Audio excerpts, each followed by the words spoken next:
était à l'angle de la rue Labellement et la route d'Allen.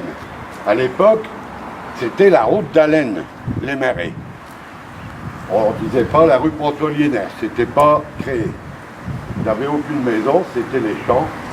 Et on s'en allait vers le pont d'Allen, comme on disait.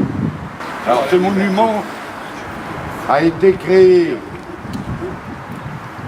donc évidemment par le maire, à l'époque, M. Auguste Perzy, qui officiait en 1924 à Annelin, dont à l'époque ne s'appelait pas, enfin s'appelait donc, mais c'était un hameau, le hameau d'Annelin. Ça représente la famille, on a la mère, on a l'épouse et on a l'orphelin. Et évidemment, ils sont éplorés. Donc c'est le portrait d'Estelle Narquet. Alors vous avez pu remarquer, et on rentrera dans le détail en mairie, à la salle des fêtes. Vous avez donc une croix. Cette croix, c'est pas obligatoirement un symbole de religion. Parce que de toutes les guerres qui ont existé sur cette terre, en règle générale, on mettait une croix à l'emplacement d'un soldat tué. C'était pour le reconnaître un peu. Donc, ça n'a pas obligatoirement un signe de religion. Le casque, on reconnaît bien, le casque Adrien. Et le chardon.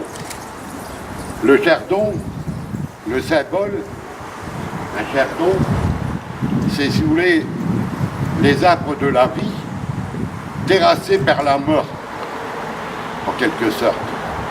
Donc c'est bien représentatif d'une mort rapide et irrémédiable.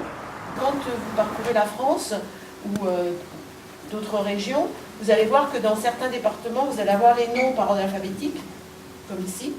Mais par contre, dans d'autres monuments, vous allez les avoir par ordre de décès de guerre. C'est-à-dire que 1914, 15, 16, 17 et autres, sur des petits villages qui veulent absolument rendre un hommage à leur mort, vous allez avoir en fait pratiquement toute la biographie du mort. C'est-à-dire que vous allez avoir son nom, son prénom, son unité, sa classe, le lieu où il est mort et la date exacte, le jour, le mois et l'année de sa mort. Donc ça, on le retrouve plutôt sur des monuments petits et moyens. Sur les très gros monuments avec plus de 100 morts sur un monument, c'est souvent l'ordre alphabétique qui est pris parce que c'est relativement plus facile pour le gravage des... C'est là où on voit, pour certains monuments, donc celui dont c'est le cas, qu'il a été déplacé. Donc, grâce à Marie, je pourrais rajouter dans la base les photos du déplacement du monument. Comme ça, on verra. Et l'intégrer dans l'historique. Les photos seront intégrées dans l'historique du monument. La base qu'on a montée est une base participative. C'est-à-dire que tout le monde, vous pouvez apporter de l'eau au moulin de notre collecte. Alors, la plupart du temps, c'est des communes qui avaient des subsides un peu plus pauvres. Donc ils ont ce type de monument et ils choisissaient l'obélisque et après sur catalogue, comme la Redoute, c'est le cas de le dire, ils choisissaient un coq avec les ailes ouvertes ou sur une boule. Et puis ça ne nous suffit pas, donc on va rajouter une palme. Alors une palme avec une couronne mortuaire entremêlée. Donc voilà, l'avis des communes, les communes ici, qui ont fait appel à un vrai artiste, un sculpteur, là c'est Maurice Ringot, et qui leur a fait un monument, je dirais, très toute cette partie-là, donc ici sur ce mur, c'est des cartes postales qu'on a extraites de la collection de Lucie, parce que bon, il y en a tellement qu'en fait on ne peut pas les regarder toutes, donc nous on a fait un choix, et un choix par rapport à la vidéo, par rapport à ce qu'elle dit. C'est-à-dire qu'elle dit à un moment donné c'est moderne. Aujourd'hui, bon. Et donc on a cherché des monuments dans sa collection qui expriment ça. Donc, le classement, il est ni historique, il n'est rien du tout, il est par rapport à ce que dit Lucie. Donc ici, vous avez quelques petites photos d'elle. Et au fond, là-bas, on a travaillé un peu autour du monument aux morts de Don, ce qu'on pouvait trouver, en relation aussi, et puis avec notre ressenti, peut-être plus notre ressenti que vraiment On n'a pas voulu le faire comme des historiens, on l'a regardé, on a essayé de voir ce qu'il nous disait. Voilà. Donc je vous invite à parler de tout ça.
Les cartes postales de monument, ça n'existe plus. Et donc on a demandé à tout le monde, aux Daunois en premier, et puis à tous les gens qu'on connaissait, par les réseaux sociaux. Nous, on a utilisé les moyens modernes, les moyens d'aujourd'hui. Et alors, on avait visé 1000 pour faire comme Lucie. Bon, on est arrivé à 695. On est content. Et dans toutes ces cartes, il y a à peu près 70 personnes qui nous ont donné leur adresse. Ce sont donc les cartes qui ont des petits stickers jaunes. Et on a décidé aussi de faire des ateliers créatifs pour que vous tous puissiez répondre aux gens en choisissant une carte à qui vous voulez répondre et répondre aux gens. Donc on part du passé, on arrive à aujourd'hui, et puis demain on postera vos cartes. Voilà. Et donc un peu l'idée de... Ça s'est construit en 10 mois, ça n'a pas été dans une tête. C'est vraiment les 10 personnes qui sont ici, qui ont apporté une pierre un petit peu à la fois, et ça s'est construit. Il y a 10 mois, on ne savait pas du tout ce qu'on allait faire. Hein, et ça s'est construit petit à petit, voilà, pour arriver au résultat.